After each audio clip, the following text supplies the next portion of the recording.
of the Hydaspes was Porus, who was seen to have with him a large number of elephants.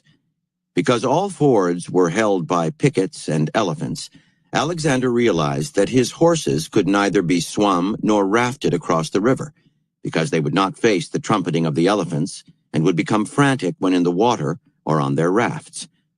He resorted to a series of feints. While small parties were dispatched to reconnoiter all possible crossing places, he divided his army into columns, which he marched up and down the river as if he sought a place of crossing. Then, when shortly before the summer solstice the rains set in and the river became swollen, he had corn conveyed from all quarters to his camp, so that Porus might believe that he had resolved to remain where he was until the dry weather. In the meantime, he reconnoitered the river with his ships and ordered tent skins to be stuffed with hay and converted into rafts. Yet, as Arrian writes, all the time he was waiting in ambush to see whether by rapidity of movement he could not steal a passage anywhere without being observed. At length, and we may be certain after a close personal reconnaissance, Alexander resolved to make the attempt at the headland and island described by Arrian, and in preparation he decided on a maneuver almost identical with that adopted by General Wolfe in his 1759 Quebec campaign. Under cover of night, he sent out his cavalry to various points along the western bank of the river with orders to make a clamor, and from time to time to raise the battle cry. For several nights, Porus marched his elephants up and down the eastern bank to block an attempted crossing until he got tired of it, kept his elephants in camp, and posted scouts along the eastern bank. Then, when Alexander had brought it about that the mind of Porus no longer entertained any fear of his nocturnal attempts, he devised the following stratagem. Upstream and along the western bank, he posted a chain of sentries, each post in sight and hearing of the next one, with orders to raise the din and keep their picket fires burning while visible preparations were made at the camp to effect a crossing. When Porus had been lulled into a sense of false security and all preparations were completed at the camp and the crossing place, Alexander set out secretly and kept at some distance from the western bank of the river so that his march would not be observed.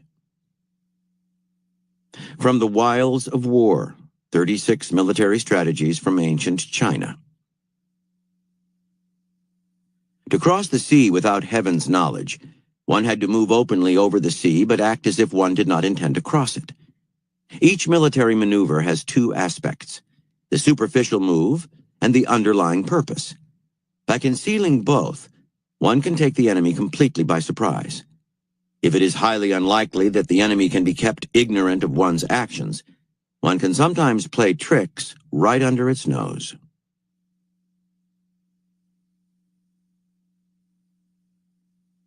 From the I Ching.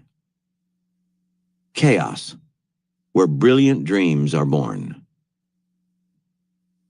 By Sudong.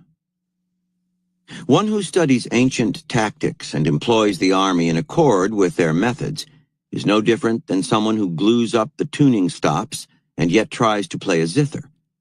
I have never heard of anyone being successful. The acumen of strategists lies in penetrating the subtle amid unfolding change and discerning the concordant and contrary. Now, whenever mobilizing, you must first employ spies to investigate whether the enemy's commanding general is talented or not. If instead of implementing tactics, he merely relies on courage to employ the army, you can resort to ancient methods to conquer him. However, if the commanding general excels in employing ancient tactics, you should use tactics that contradict the ancient methods to defeat him.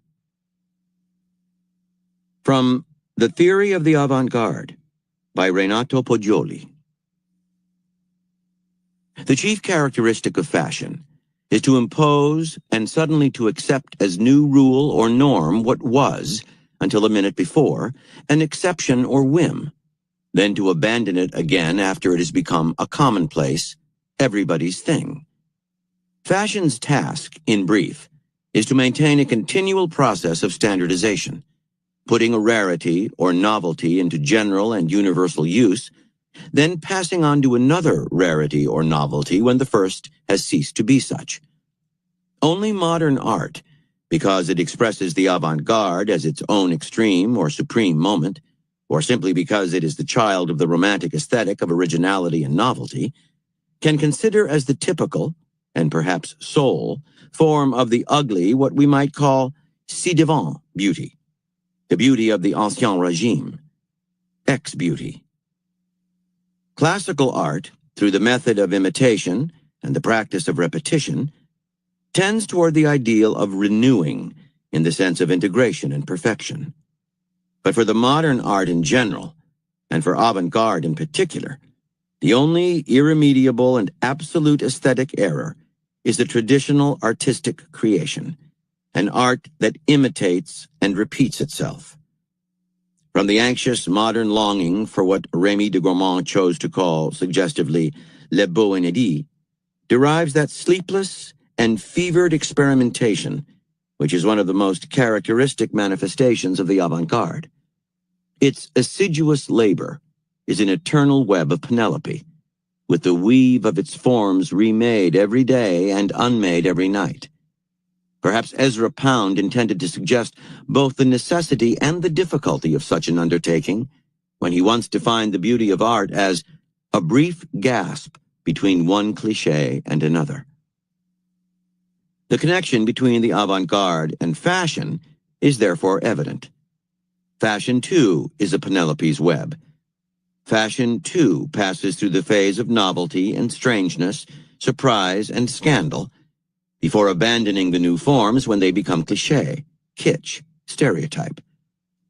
Hence the profound truth of Baudelaire's paradox, which gives to genius the task of creating stereotypes.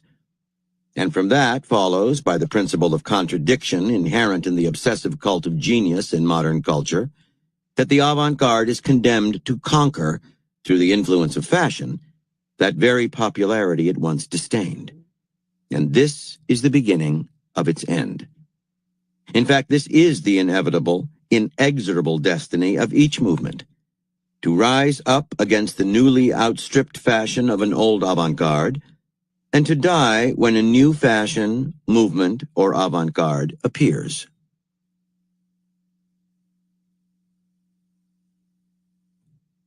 By Marcel Duchamp. I have forced myself to contradict myself in order to avoid conforming to my own taste. And lastly, from Warriors, Warfare and the Native American Indian, by Norman Bancroft Hunt. A similar vision among the Siouan tribes turns the warrior into a heoka, who also exhibits the clown-like behavior of the Wendigokan, the use of sacking as a war shirt and plastering the body with mud. Psychologically, the heoka was of immense importance, as were similar characters among numerous other tribes.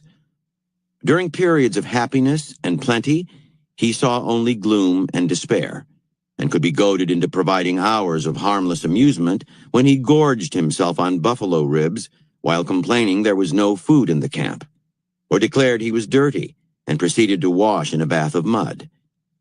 Yet, behind this benign face of the heoka, there lurked the